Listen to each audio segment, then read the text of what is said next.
میرا خیال ہے کہ کوئی بلا وجہ نشہ شروع نہیں کرتا. کوئی مسئلہ ہوتا ہے تو شروع کرتا ہے, چاہے وہ مسئلہ غلط آدمی سے ملاقات کرنا کیوں نہ ہو.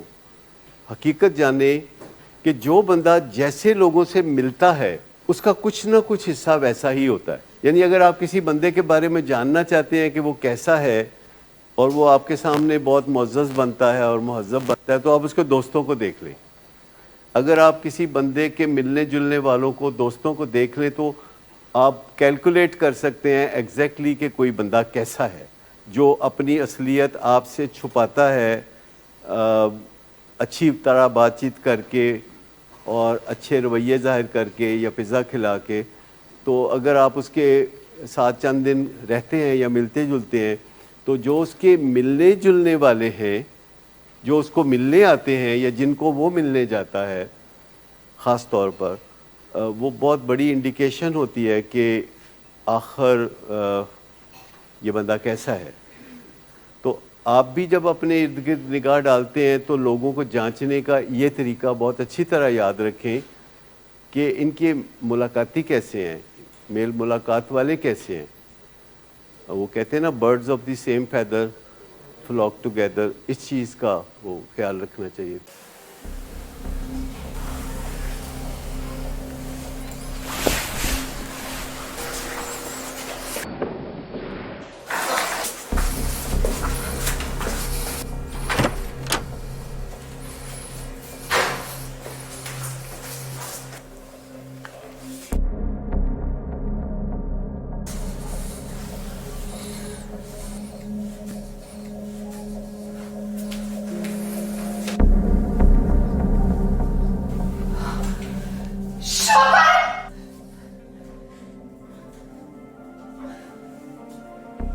شراب نوشی کی وجہ کردار کی خرابی نہیں, موڈ کی خرابی ہے. شراب نوشی کبھی بھی نشے کی بیماری میں بدل سکتی ہے. نشے کی بیماری ہر سٹیج پر قابل علاج ہے. مدد حاصل کیجیے کیونکہ وہ ایسا نہیں کرے گا. ولنگ ویز سے مدد حاصل کیجیے, کہیں سے بھی مدد حاصل کیجیے, لیکن فوری مدد حاصل کیجیے. جس معجزے کے انتظار میں آپ نے بہت دیر کر دی اب وہ دستک دے رہا ہے.